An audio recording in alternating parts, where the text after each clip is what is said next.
Hey everyone, welcome back to the channel. I'm Guy Pendergrass. This is my brother Rob. We're here at the Pendergrass Academy of Martial Arts in Raleigh, North Carolina. And we want to share with you guys a little drill we call the no hands guard retention drill. All right, so Rob's going to be on the back. Typically the person who is on top is going to be standing, not kneeling. Rob's going to have both hands inside the belt. So what this is going to focus on is the bottom person using primarily, of course, the legs to help to retain and or recover the guard, right? So Rob's going to start off with both feet on the hips.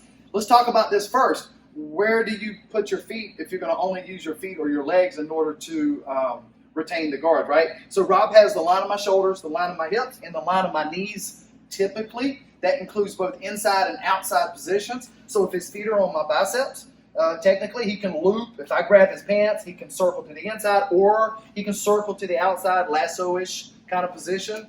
Hips, you only have the one position, but the line of the knees, he can hook the inside or he can hook the outside. We can start this drill by simply just going up and down the planes or the lines of where you can have control, right? So you go bicep, biceps, hips, hips, knees, knees, work his way back up. And that's really good for beginner students who are new to the open guard kind of thing, right? So teaching them where it is they need to place the feet.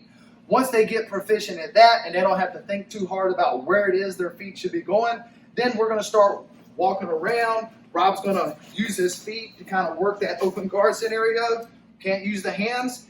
That's kind of that middle ground level of drilling. And then it's going to be live. So I'm going to use my hands to start to try to pass. And Rob's goal is to work those inside positions. Every time I try to pass, he's going to work around. Okay, if your partner if you're able to start to get past your partner's legs, not only does he have the high leg drill or the high leg over technique where he can kind of recover his guard, but he can also opt to, as he throws that over, he just decides to spin all the way through, inverting and retaining his guard that way.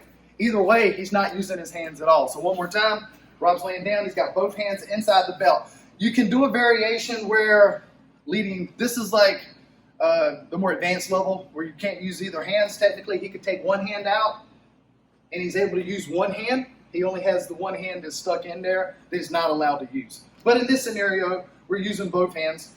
And then, like I said, you can start off easy, working up and down, letting him do that. And then you can go to no hands. You're trying to come around. So he's using his feet to try to recover. And then the third kind of level to this little drill is where the person on top actively starts making grips and will start to try to come around and pass. Depending on if the top guy gets past the line of the feet, he'll have to use the high leg over or invert potentially in order to recover his guard, right? Okay, so that's the no hands guard retention, guard recovery drill. If you like it, hit the like button, hit the bell notification, and subscribe, and we'll see you on the next one.